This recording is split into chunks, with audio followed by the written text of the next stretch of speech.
Hi, welcome back. So today we're going to talk about Randonautica. And I don't know if anyone remembers during the pandemic how Randonautica blew up. I remember watching the TikToks and thinking, these people are insane. Don't go into the dark forest to random coordinates. It sounds like the beginning of a horror movie. But let's talk about it. So it's 2020. There's nothing to do. It's a pandemic.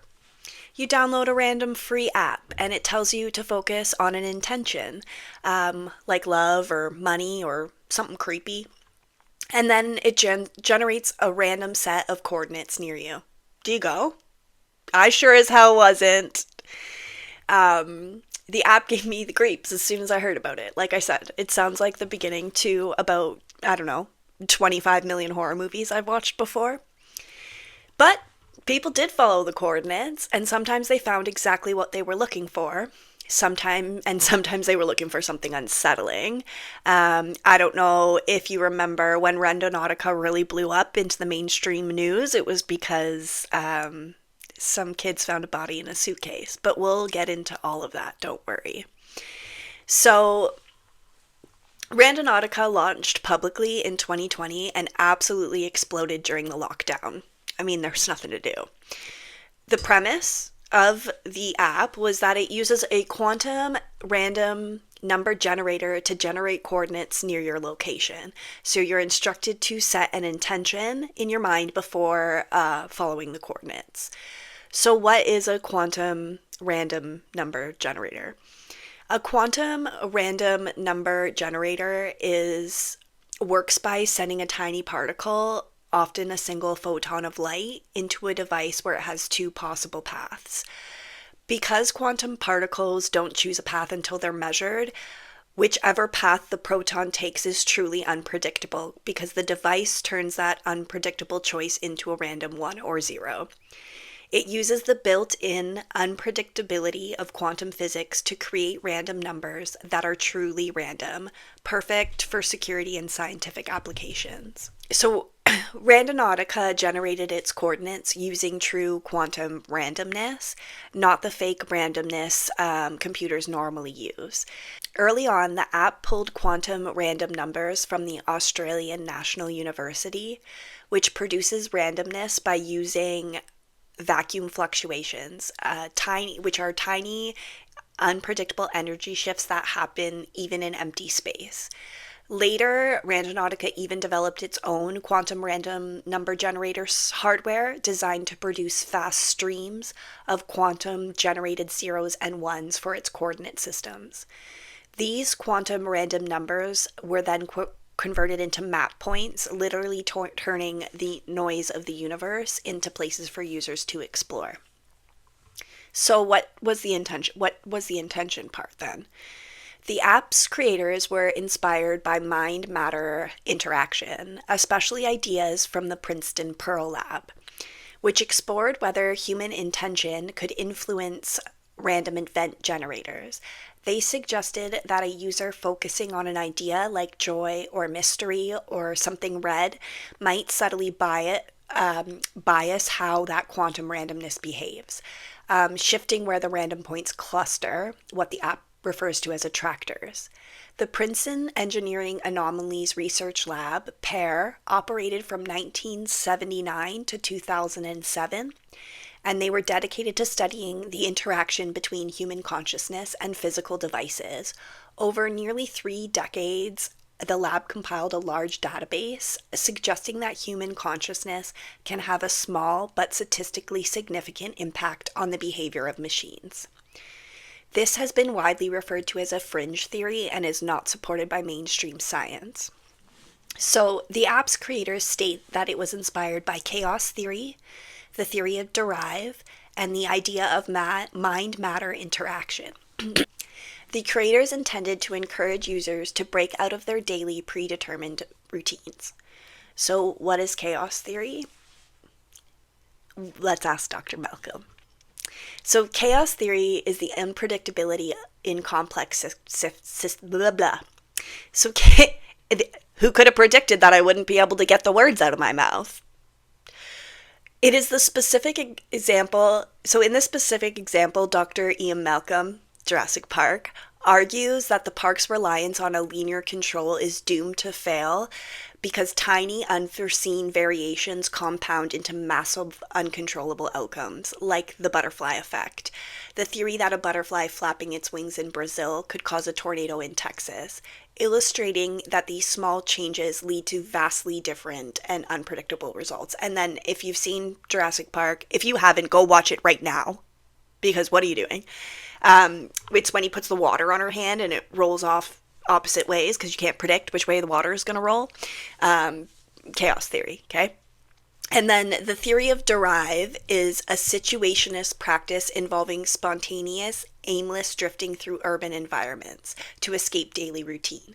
Participants often abandon usual motives for movement, allowing themselves to be drawn by the psychogeological attractions of the terrain and potential chance encounters. And then mind matter interaction explores how consciousness, often intention or mental processes, might influence physical systems without physical interventions. Science suggests subtle, statistically significant correlations between focused intentions and physical outcomes. So they're saying that your mind and your focus of a thought or an intention can have some kind of impact on the world around you. So the creators focused on the fact that reality might not be as random as it seems. Randonautica uses a quantum random number to create, map, and navigate to specific locations on user-defined intentions. It defines three main types of point attractors: high density. These locations where randomly generated points are highly concentrated or clustered, suggested by the app to be significant. Voids, which are low density, and these represent areas where the random points are extremely sparse, or where there is lack of points suggesting an insignificant or empty area. And anomalies, which are deemed the strongest points. Anomaly is the strongest possible type of point, representing the most statistically improbable attractor or void in a given area. It represents a power spot. So the Randonautica app stipulated that it should be used by it should not be used under individuals under 18 years of age unless accompanied by an adult. And as we dive into the stories, you'll see why. So there is a plethora of creepy, supernatural, and interesting Randonautica stories as it gained massive popularity during the COVID-19 pandemic. In 2020, many individuals report being led to eerie locations after setting negative or curious intentions, such as abandoned, inaccessible spots, creepy doll heads, or locations that seem to reflect personal fear or trauma for the user. People also report running into lost friends, finding the exact objects they intended, and some users even report the app helped them navigate grief or find a new perspective on life, often by guiding them to a peaceful, nature-filled, or unexpectedly beautiful spot. Other users state the app leads them to mundane, inaccessible, or boring locations, such as someone's private backyard or a pile of trash. Many people believe experiences are just coincidences, with users having a mystical connection due to their brains searching for patterns in a random location. That good old confirmation bias again. So due to the app's design and the need for the user to focus on intent while using the app's creator's belief is that the app is an attractor of strange things and connects with your consciousness to produce a random location. If you don't believe, you are simply walking to a random spot, often a mundane location like a parking lot or a bush. The magic of finding something specifically related to your thought usually requires setting an intention and believing in the connection. Therefore, belief in the app works in a psychological lens, a self-fulfilling prophecy. If you believe the app will show you something creepy or beautiful, you are more likely to interpret ambiguous surroundings through the lens priming and seek of the confirming details, confirmation bias. So because you have asked the app to show you something creepy and you had the expectation that you're going to find something creepy at that location, your mind is searching for things that will confirm those things are true. So I have quite a few like examples of like funnier or lighthearted or happier experiences with Randonautica before we get into the darker side of where the app went. Posted on a Reddit thread, Randonauts, that she tried the app by Ramper62. She was looking for a sign as she'd lost her son to an overdose in 2015. Around his birthday, she set her attention to where she could go meet up with her son, and it took her to this tiny, unmarked trail where the bench sat alone in the middle of the woods. She sat down and soaked in the energy. Another user and her 8-year-old daughter were looking for fairy magic. Cute, right? So many users describe positive experiences such as peace, beauty, or mystery, being reunited with long-lost friends, symbolic discoveries, and unique artistic findings. Users suggest trips for a good experience to include setting a clear, positive intention and only exploring in the daytime and going into the experience with an open mind. Despite many users describing positive experiences, most of Randonautica's stories that became popular were based on creepy, paranormal, or unsettling things. Could these be due to the design of the app? Many users wanted a frightening experience and began using the app after seeing another user's story and not believing it to be real. Thus, many more users set their intention to use the app for more unsettling experiences. Here are some of the more creepy, unsettling, and downright terrifying stories from Randonautica users. The most unsettling being the human remains found in Seattle, but as we'll dive into stories, you'll come to find that that was not the first or last time Randonautica led users to human remains. A TikToker named Callums was with a friend and they were driving down a street in their local city when they decided to use Randonautica. They set their intention for something paranormal and began following the coordinates. The app takes them to a spot where they noticed a strange-looking man limping up to the car. The man is bald and giving uncanny valley. He knocks on the passenger side window of the car twice and leans against the car as if waiting for them to open the door. He then walks off down the street. People in the comment section of this video claim that they have seen this exact man in other Randonautica videos and believe the app keeps taking people to this lost soul so they can help him get his life back together. He looks like a alien. Don't help him. Run away. In August of 2020, it was a nice day, so two friends decided to play. And so I'm just going to go through a bunch of creepy Randonautica stories and then we'll get to the Seattle suitcase. In August of 2020, it was a nice day, so two friends decided to play with a Randonautica app. They generated 4 anomalies in total, strongest points which could be a void or an attractor, and decided to go with a 4th one as the other locations were on private property or inaccessible.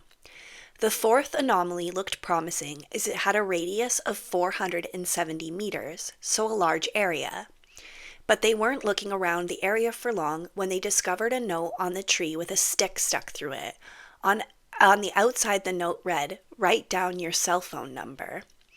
When folded open, it read, "I can give you a cell phone number or even an email address. Give me your email address and I will send it to you." What the hell is that note referring to? One of the friends writes his cell phone number on the piece of paper. Next to this tree was a fallen tree with multiple bras laid across the tree. There were more than 6 bras located around the fallen tree, with 4 laying across the top of the tree. The bras could not have been at this location for more than a couple of days as they appeared clean and dry, and it had rained heavily just a few days earlier. The paper also appeared to be dry. The friends discovered several condom wrappers and a pot that looks like it was used to make a fire. The friends returned the next day on the 7th, and the note where he wrote down his number was gone, and a few days later he got a text from an unknown number just saying hi.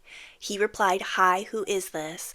And the number replied with his address, and at this point he blocked the phone number. No thank you. Taylor Vasquez downloaded Randonautica and decided to explore. The app sent her to a location not far from her house to what looked like an abandoned creek area. Nothing seems out of the ordinary at first until she finds a series of disturbing drawings, seemingly done by a child. One of the photos looks like a giant holding a smaller person by their hair, but in a stick figure, like drawn by a child. The drawings show stick figures with bleeding eyes and "Play with me" written on one drawing. As she's examining the drawings, she hears a terrifying sound. You can hear it in the video, and it's gross. It gave me goosebumps everywhere. It sounds like the voice of a young child, but it's difficult to make out what the child says.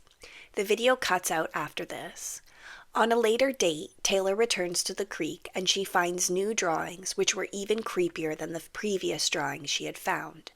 One of the drawings is a sigil of bafflement, and she is distracted by the drawings. The child's voice can be heard again. After Taylor uploaded the TikTok video, viewers note a clip in the video where they believe they can see the ghost face of a young child peeking out. Taylor uploads another video going through a journal she found at the creek and revealing another unsettling message. Messages such as, "You're going to die," and a photo of a stick figure with its throat cut saying, "This is how I saved Nathan." She also finds several pieces of hair taped to one of the pages. When she returns to the creek for the last time, she finds a Ouija board and a large knife. After this, Taylor never returned. The video did not appear to be staged, especially when viewers point out the clip of the ghost face in the footage. In addition, the sound of the child's voice sounds strange and inhuman. Another TikTok user, Matt Hall, 36, doubted randonauting was real and decided to try the app one day. The app gave him coordinates not too far from his house along the ATV trail. So he rides to the spot far into the middle of the woods. It is daytime, and he finds an old abandoned car and begins to look around. As he's looking around, he hears a voice say, "Help me." He gets freaked out and takes off. No shit. After posting the video, his viewers urge him to return to the spot at night. So he does. You're stupid. Don't go back, especially at night. When he arrives at the area of the abandoned car, he notices a t-shirt, a water bottle with water in it, and broken children's toys strewn about. He mentions that this is strange since it's in the middle of the woods and there shouldn't be anything out there. As he's looking around, he hears something, gets scared, and leaves the area. He posts another video shortly after saying that he played the video back and heard that the voice said, "Want to play a game?" He says he's not going randonauting again. After this, his viewers urge him to go randonauting again, but tell him he must set an intention, so this time he sets his intention to find more information about the abandoned car from the first experience. The app gives him coordinates along the same ATV trail. At this location, he finds a collapsed structure with many items strewn around. There are drawings, garbage, a makeshift cross made of twigs, and he also finds a camera SIM card. The SIM card has 3 images and a video. Matt states that one of the images and the video is only 3 seconds long, and there is no talking, but towards the end of the video, it starts to cut out, and I think you can hear someone crying. One of the photos is of a jar, one is a close-up of a lock, and one is a piece of paper that says "Don't talk to them" written on it. 3 days later, Matt and his girlfriend decide to play Ouija board, and it spelled out the word car. Matt said he immediately thought of his randonauting videos and stopped playing because it freaked him out. That night at 3:51 a.m., Matt is woken up by a loud crashing noise in the next room. As he enters the room, his paintings, his chair, and his keyboard are all flipped onto the ground. As he's looking around the room for another picture, As he's looking around the room, another picture from the wall swings down. At this point, he states he thinks whatever was at those Randonaut locations followed him home.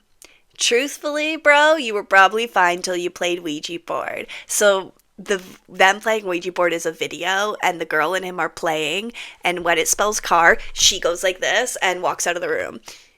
If you're going to play Ouija board, follow the rules. You don't take your fingers off without saying goodbye, because then you've let whatever it is. That's what they say, that you let whatever it is into your house at that point. So, it probably didn't follow you home. This probably happened when you played Ouija board. Don't touch those things. Idiots. All right. So, and then there's a popular YouTube channel, Urban Ghosts, Urban Exploration, and so they were using Randonautica to see if they could find anything creepy, right? So they started using the Randonautica app to see if, to try and explore places they wouldn't normally go to. On one particular occasion, one of the explorers, Joe, ventures out alone. He sets his intention when the app to be taking somewhere haunted. It takes Joe to a location, and he's immediately expressing feeling uncomfortable and describing an ominous feeling. As he's talking, something moves behind him. You can hear it in the video. Joe is clearly startled and exclaims, "What was that?" A large, ominous-looking gate appears to move on its own. He investigates the gate, but doesn't notice anything strange. As he continues to the location, he notices the abandoned building with an ornate gate blocking the entrance. He says there's nothing back behind the gate. At this time, he pauses to say a short prayer and then uses his necrophonic app. It's an audio tool commonly used by paranormal investigators to communicate with spirits. Through the speaker takes Joe by surprise. It says fence and run.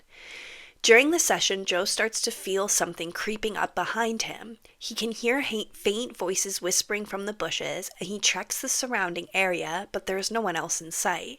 At this point, Joe leaves, and in the video description, he states this will be his last solo Randonautica trip. Lissy Cormer is a musician, and she decided to use the Randonautica app. She decided to use it during the day and have a friend accompany her, as many users of the app recommend using it daylight hours with company for feelings of safety. When the girls reached the coordinates, they were just stunned to hear this eerie chant-like sounds from inside one of the buildings. What was so unsettling is they were in a cluster of what appeared to be completely abandoned buildings in a remote area. The voices can be heard on the video, and it sounds like strange, rhythmic, ritual chanting. The girls are very unsettled and state that this is not a game, and they leave the location. After posting the video, Lissy expresses never seeing another person enter or exit the building where the chanting was coming from. And then there, Philip Gaspard's Randonautica story. So this was his second time ever using the app, and he set his intention for mysterious and dangerous. The adventure took him and his friends to a location about a 30-minute drive from the first point they had explored. As they arrived at the location, they could not fully get into the area with their car, so they had to exit the car and walk for 15 minutes into the woods. As they walked deeper into the woods, they found a pile of rocks shaped in a pyramid, like how you'd cover an animal, like where you'd cover a place to bury an animal. They then started to hear noises and whispers. They kept moving forward, and they found a toilet, a woodshed, and an evaporator for making maple syrup. Once they arrived at the location, his cell phone signal lost His cell phone lost signal. GPS went out, and the noise they were hearing started getting closer and louder. It sounded like a piece of metal being struck against something metal. They also began to see shadows a few feet away from them, and they felt like they were being watched and followed. At this time, they were stressed and traveled back to the car. When they returned back to the car, there was a note on the car that said, "Beware, we see you." At this time, they locked the doors and decided at this point they locked the doors and decided that it was just probably someone in one of the nearby houses trying to mess with them. As they decided to leave, a blue truck drove by, did a U-turn, and stopped in front, blocking the way for 30 seconds before driving off. After that, a car began following them, turning on and off their high beams. You know the urban legend story where they high beams, high beams, high beams? That's what it made me think of immediately. Like the urban legend story where the guy is like flashing his high beams because the person he does it because the person killed his family member with high. I don't know, but they flash the high beams to get them to stop, and then when they stop, they kill them. So something like that. So driving behind them, flashing their high beams on and off. After the third or fourth time, I stopped the car, and the vehicle behind stopped as well. As they exited the vehicle to walk toward the stalker and try to get a photo, the stalker, as they refer to in the story, took 2 pictures of them and their friend and drove off. So just really strange, taking you to places it doesn't seem like you should be, or that the people there don't want you to be there because they're probably up to nefarious things. It just seems kind of dangerous. Stephen Ronan warns others not to take the Randonautica app lightly. He and his friend Josh decided to use the app with the intention of manifesting something dark and twisted. The app responded with directions that led them deep into the woods. As they made their way through the trees toward their destination, a strange flickering light caught their attention. Following it, they found an upside-down pentagram painted on a tree. I'd like to specify that a pentagram is not evil unless it's flipped upside down, just like a cross. A pentagram right side up, perfectly fine. Pentagram upside down, evil. Just like the cross. If the cross is right side up, we're good. If the cross is upside down, you got demons in the house. Okay? So, Randonautica soon directed them to an abandoned house. Shockingly, the same mysterious light now appeared hovering inside. No matter how close they got to the light never changed in size, ruling out that it could be reflection from their own gear. In the video, the light drifts behind an object in the backyard, proving that it is entirely independent from their equipment.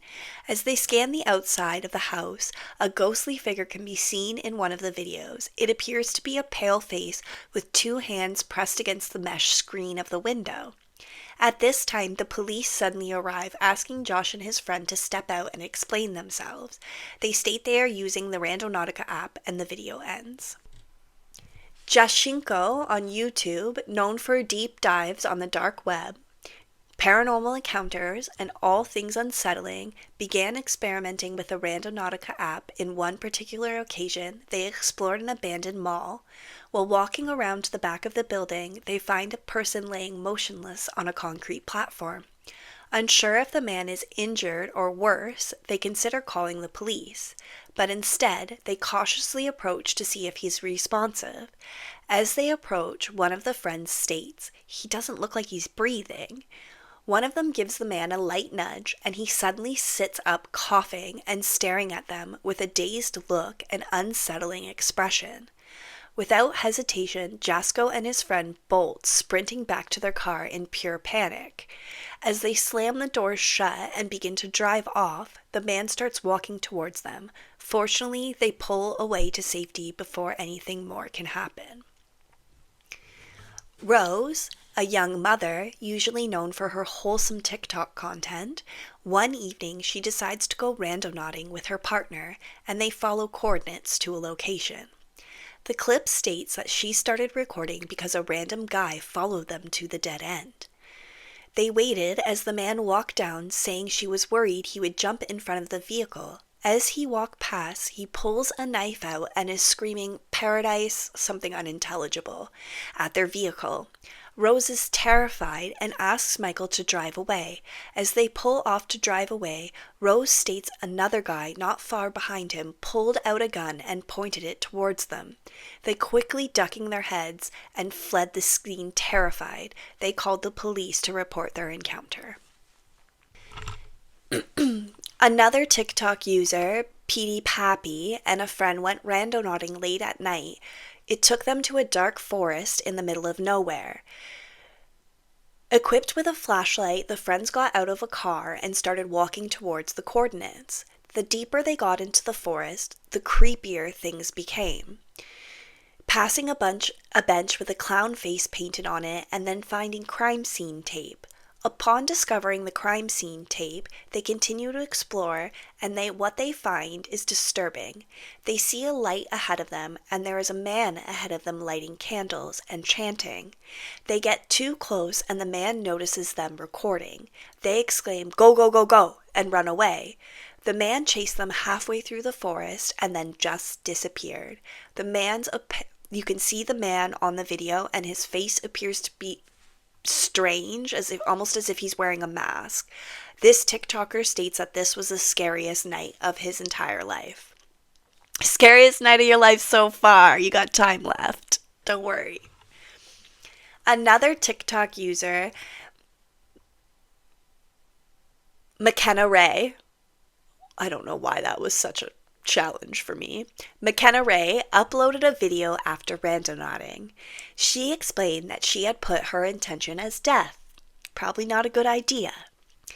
There is no video of them following the coordinates, but she posts a video warning people not to go randonauting. She is clearly distressed and explains as they were driving towards their location, she looked out the window and in the ditch was a man laying in the gutter with his wife holding and crying over his body. They got out of the car and the woman handed McKenna the phone, told him he had been shot and asked her to call 911. McKenna's friend Darius wrapped his jacket around the man's wound and applied pressure. Once the police arrived, they left the scene, and on the way home she films a TikTok. She is clearly distraught in the video and does not appear to be acting.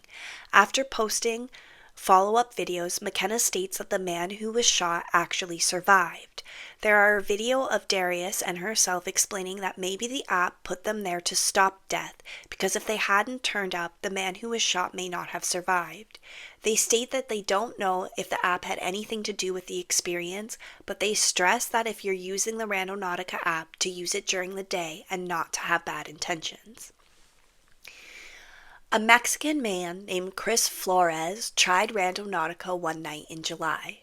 The coordinates led him to the outskirts of a small town. Once he arrived, he realized the area was being used as a shelter by local homeless population. Not even 1 minute into exploring, he makes a heartbreaking discovery. He finds the body of a homeless individual laying in the grass. This is not the first time Randonautica led users to a dead body. Eric Gunner, another YouTuber from Mexico, known for his creepy and abandoned building paranormal videos, Eric and a few of his friends decide to go randonauting in the early hours of the morning. They drive towards the coordinates and park and begin to walk the remaining distance to the location. It takes them to an industrial, rundown area in the middle of town. They realize their location is actually inside one of the abandoned buildings, so they jump a fence to explore.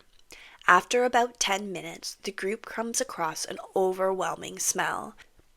They see what looks like dried blood. They lift a tarp and find a dead body.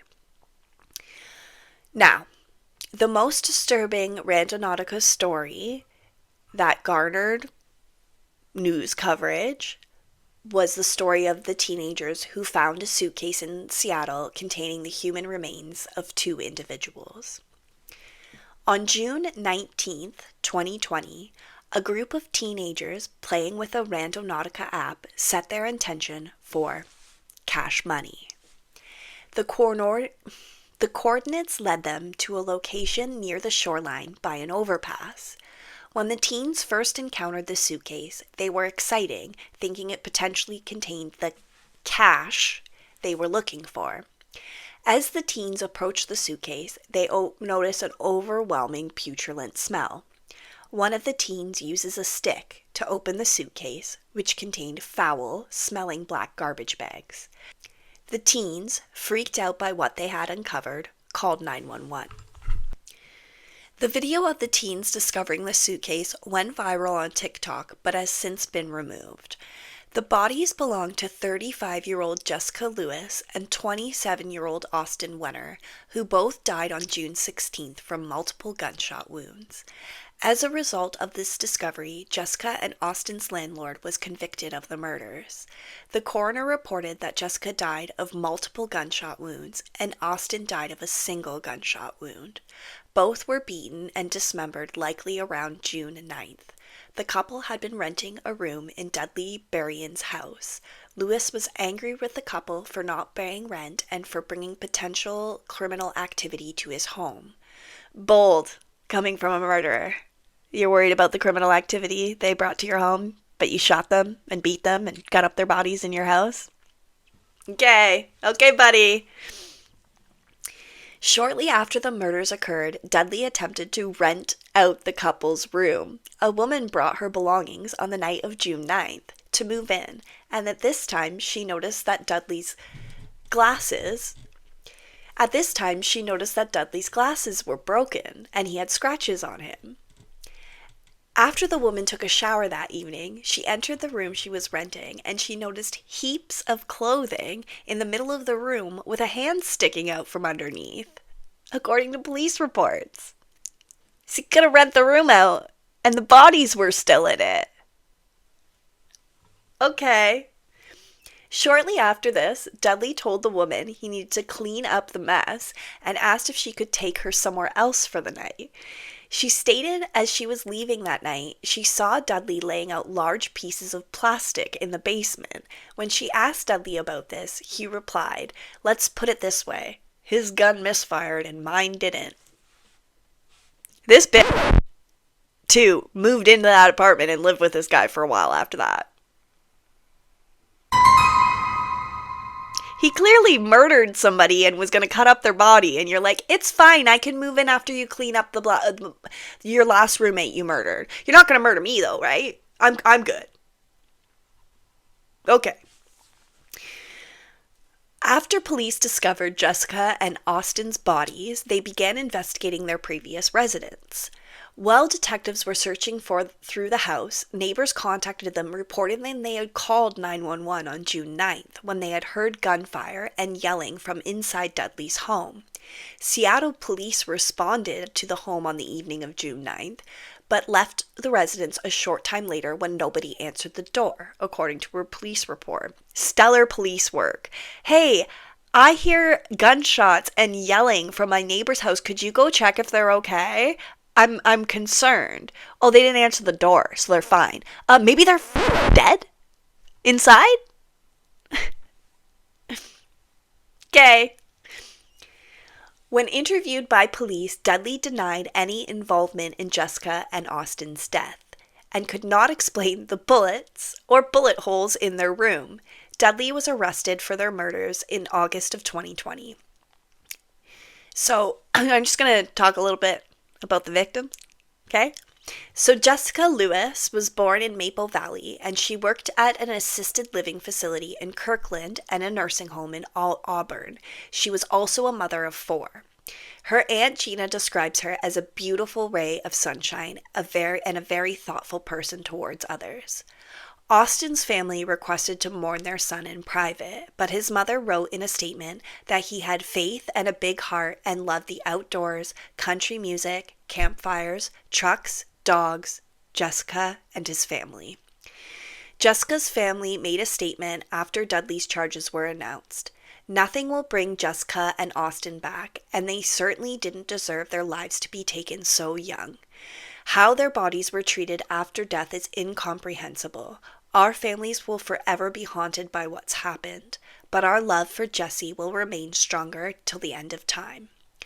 What's even more terrifying about this whole thing is that the teenagers who set their intention as Cash Money, and that was Austin Wenner's nickname.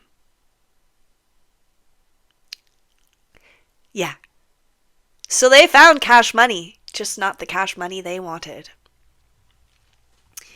Randonautica apologized after the incident, expressing concern for the teenagers involved and stating that the app was not meant to produce this type of experience. Hey, you based your app on chaos theory. Did you get a little chaos? The problem is the creators base their app on the premise that your intention can control the machine, and they take you towards your intention. It samples chaos theory and mind-matter interaction. They actually have no control over the type of experiences users would have because they used a random quantum number generator to produce true random odds. The Randonautica app still exists, but has shifted to a business model that requires tokens or subscriptions for many features. To avoid safety issues, the app now typically limits the distance of adventures, focusing on more local, shorter trips rather than long distance, potentially dangerous trips. So after all of this, what do you think of Randonautica? Is quantum physics guiding through the unknown, or is it psychology and coincidence doing what they do best? While I was researching Randonautica videos, I found this guy, Chris Comedy, and he said, and I thought it was very funny, Randonautica is like choose your own adventure, where the app gives you coordinates, and if you wait around long enough, someone with a mental health problem will come out and scare the shit out of you. Yeah, funny. It seems for every person who finds something beautiful or meaningful, there's even more people stumbling across a creepy drawing or a stranger in the woods or God forbid, a suitcase containing human remains. Whether these experiences are manifestations of intention, pure random chaos, or our brains desperately stitching means into chaos, Randonautica became a cultural phenomenon because it gave us something we were all craving at the time, a break from routine, a sense of mystery, and a story to tell. Many users ended up with creepy experiences on Randonautica because social media encouraged people to set their intentions to things like paranormal fear or death, which primed their brains to interpret ordinary sights as threatening through confirmation bias. The pandemic amplified this effect as people were isolated, anxious, and craving stimulation, making them more sensitive to anything unusual. The app often sent users to abandoned remote or industrial areas where unsettling things naturally occur, and social media rewarded only the scary stories, creating a viral feedback loop that encouraged people to chase more frightening outcomes. Combined with humans' tendency to find patterns in randomness and the real-world risks of wandering into unfamiliar or unsafe locations, Randonautica quickly became a magnet for disturbing encounters, both imagined and real. But if there's one thing these stories have taught us, it's this: curiosity is great, but curiosity with common sense is even better. So, if you decide to try Randonautica, go in the daytime, bring a friend, set a positive intention, and maybe let someone know where the hell you're going, just in case your coordinates lead you somewhere with crime scene tape, chanting strangers, or a note that says, "Beware, we see you." At the end of the day, the app doesn't create the adventure, you do. And whether the universe is listening or not, it's probably best to not ask for anything involving the words death, paranormal, or cash money. Thank you for joining me on this deep dive into the unsettling, fascinating world of Randonautica. Stay curious, stay safe, and remember, if your phone tells you to walk into the woods alone at night, maybe just don't.